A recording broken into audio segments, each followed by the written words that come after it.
Hey. Thank you all.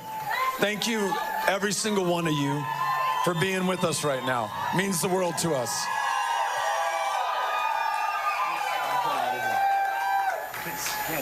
Yeah. I love you. I love you. I love you. I love you. Listen, let me. This may be one of the last times I get to talk in front of you all and talk about this amazing thing that we have all done together over the course of the last year. Some of you over the course of the last 5 years. Some of you who have the misfortune of being married to me over the last 15 years. But we're all together here tonight, and I just want to begin by thanking each and every single one of you. You've been so amazing for us, with us, to us, for the duration of this, and I cannot thank you enough. And I want to begin by thanking my family. My mom, Melissa, I hope is still here. Where are you, Mom?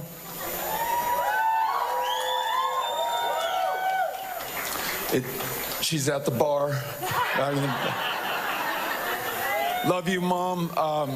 You know, some of you know this, some of you don't, but in addition just to being an extraordinary human being and to being my mom and the mom of Aaron and Charlotte, my two wonderful sisters, and the strongest person I know, we learned that my mom had cancer just months ago, and a pretty aggressive form of cancer at that. And the whole time that we've been campaigning together, and she's been pushing us and supporting us and encouraging us, she's been in the fight of her life, literally, and undergoing chemotherapy and treatments in Houston and then coming back to El Paso. But without fail, the unconditional love and support and the push that you give me day in and day out kept me going throughout this. So, Mom, I love you so much.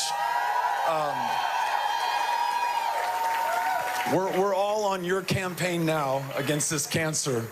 And my sister Charlotte, my sister Erin, Maximo, Patrick, this entire family, Brooks, Christine, Jimmy, Jane, all the family who came in from out of town, love you all so much. For Amy, who, you know, sometimes folks will say, it was so nice of your wife to give you permission to do this. And those of you who know us and know our family, there was no permission sought.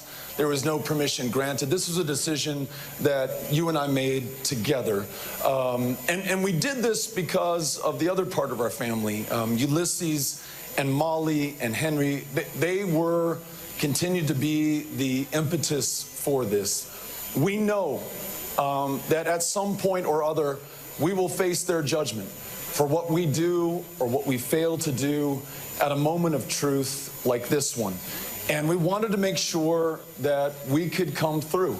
And when they ask us at some point down the road, what were you up to when all these terrible things were going on in Texas, and when we still had a chance to do something about it? We want them to know that we stood to be counted along with so many other extraordinary, wonderful people who are in this room with us tonight. So I want to thank my family. And those of you who've been part of this campaign, you know this. Amy has been out on her own, doing town hall meetings, conducting rallies, doing interviews on media in Spanish and in English as well, block walking every day, converting people who've never voted a day in their lives. She registered someone who was 83 years old last month, who's voting in the first election of her lifetime. So watch out. Next time you see an O'Rourke on the ballot, it might just be Amy O'Rourke, okay? No? I want to thank all of our friends who are here again, who have supported us back from running for sixth grade class president at Mesita Elementary, Chris Cummings and others, and everyone who's been giving us a push along the way and helping out as we've been in the campaign of our lives. I mean, we've put every ounce of effort, every moment of time that we have into this, and you all know that, and you've been there for us, and you've been there for our kids, and you've been there for counsel and guidance, and even, Mike Waters' spiritual direction and connecting me to the higher power in our life. And so to my friends who are here, thank you all for your love and your kindness to me. Love you all so much. Now, let me just say something about this campaign team. So Nick Rathode, who was our campaign manager, who is, where is Nick? Nick, if you could raise your hand, also at the bar for understandable purposes right now. Nick Rathode came in and had the courage to take on something that, most people said by the odds is going to be absolutely impossible. But just like Amy and me, he's thinking about his kids in his home, how he's going to answer them, how he must come through for them at this moment of truth. And he took the reins of this campaign, brought together a truly extraordinary team that ran an amazing effort in this race. I was just always struck by the professionalism and the effectiveness and the efficiency, where we had to make a virtue of a necessity, given how much more money the other guys had, how much more advantages were held on the other side, how tilted the balance is on this field on which we play right now. And he brought the best of the best together. Too many to name, but in every department, every activity that we had to undertake, I feel so good about the folks who stepped up and answered the call under his direction. And in the truck I was traveling in, and I've been on the road literally, we got in the truck here in El Paso on November 15th, 2021. And we basically stayed on the road, with some exceptions back here in El Paso, every day since then. And in that truck, we had Chris Evans and John Grote, also known as the Hotties, in the back, for those of you who follow them on social media. And in the co-pilot seat was Cynthia Cano, who has just an extraordinary person. Every one of those events that we have held across the state with this amazing events team, and there's, again, too many people to name and to count, but we went to where literally nobody else ever goes. We went to the places that everyone goes. We literally went everywhere.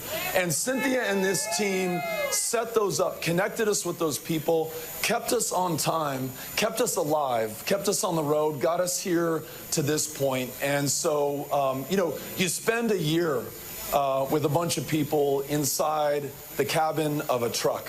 And, if you don't kill each other first, you develop a deep love and friendship and gratitude for those who are with you every step of the journey, every mile of the way. So to the team in the truck, I just want to say thank you to Chris, John, Cynthia, and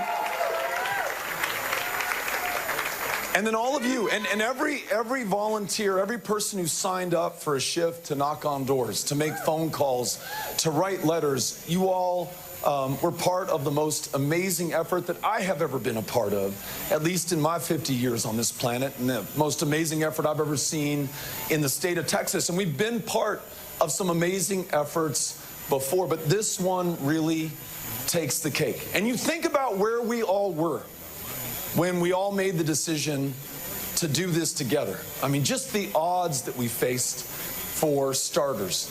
And the fact that the party in power has been in power not for years or cycles, but for decades so far. The advantages that they had in money, in people, in the powers of incumbency, and the levers that they could pull, in the way that voter registration and just being able to cast a ballot in Texas is a lot harder than it has to be, and a lot harder for people who might otherwise be voting for us. And all the challenges that we already had going on in this state, this democracy under attack, a grid that did not work, women's rights to make their own decisions about their own bodies, under attack here more than anywhere else. And, most people would look at that and just say, no thanks. And many did and came to that conclusion.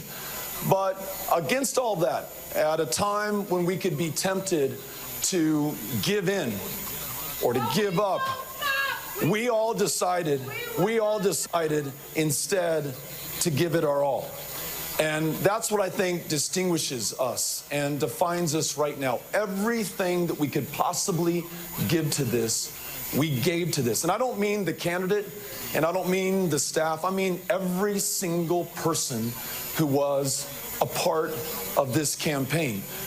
This amazing finance team that, though the governor had more resources and more ability to raise resources, outraised the sitting governor of the state of Texas 3 different reporting periods.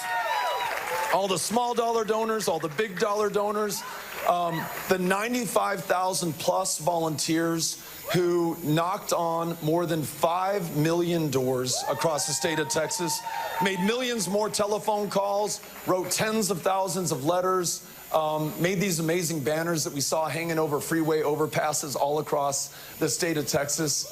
You all are amazing. And here's what we decided to do together. Once in action, we realized that that action, that work, that being with one another is the absolute antidote to despair or succumbing to current conditions or the status quo. It took us across the entire state of Texas. It's the only way to meet a state this big and this divided, to go to where people may not see eye to eye with us. So you could not be too rural or too Republican represented or too big or blue for that matter, for us to be there, to listen to you, to learn from you, to seek the common ground in front of us, and to find out where we could agree and where we could work together. That's what I want to see for my Texas and for my country going forward. In a state that has this level of voter suppression and voter intimidation, the hardest in the nation in which to cast a ballot or to get your name on the rolls to be registered to vote in the first place, we made those who've been shut out from this democracy our priority. And when I talk about those 5 million doors and the millions more phone calls made, we were targeting those who had themselves been the targets for disenfranchisement in the state of Texas, bringing in new voices that we had never heard from, votes that had never been counted, the very people who should be able to decide the outcome of this election.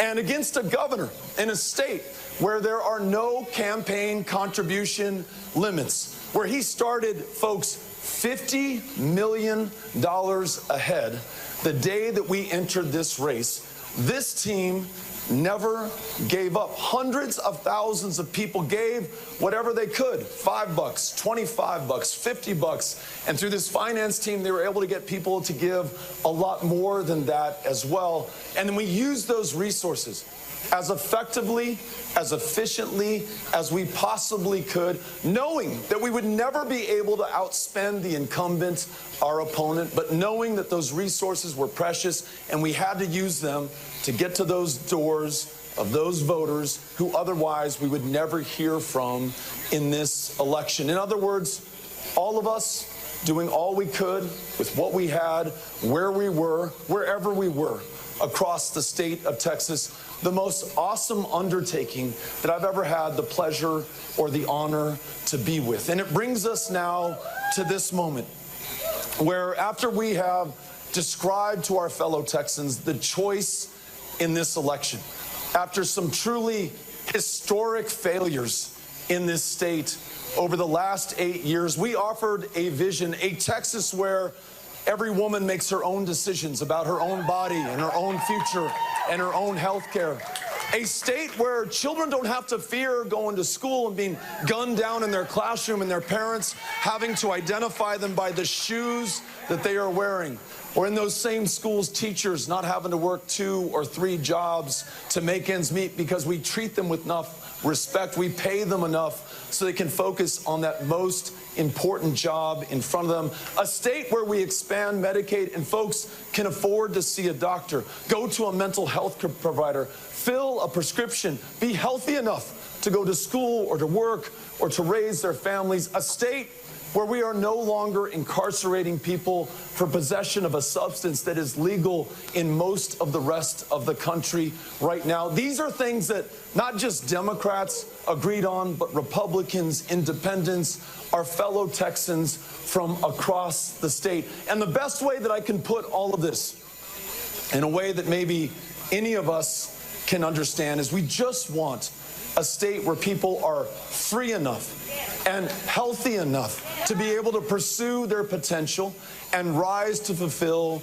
their true promise. A state where we are not defined or divided based on our differences, but find the common interest for the common good right here on the common ground before us. Well, that still is the Texas that I want to live in. That is the dream that I, and I hope all of us, will continue to pursue. I don't know what form that will take. I don't know what my role or yours will be going forward, but I'm in this fight for life. I'm in this with you.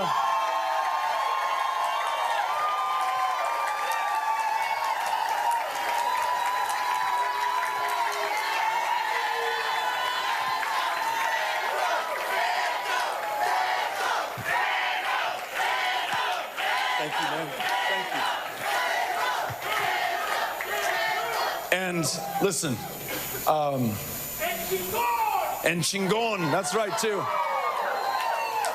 They're trying to translate that right now on the news feed in other parts of the country. Hey, so you know, who knows what's next for any of us, right? I just cannot thank you enough for giving all of us who are part of this campaign your time, your resources, but most importantly, your faith in what could be possible in this state. Let us never break that faith. Let us always keep that faith. Let us also back it up with the fight necessary to continue to try to win over and over and over again until we can realize this dream, these goals, this Texas that we want for one another, that we deserve for our kids, and that ultimately one day we are going to be able to bring home. Thank you all so much for being with us tonight. Thank you for being part of this campaign. Les agradezco. We'll see you out there. Thank you all so much. Bye-bye.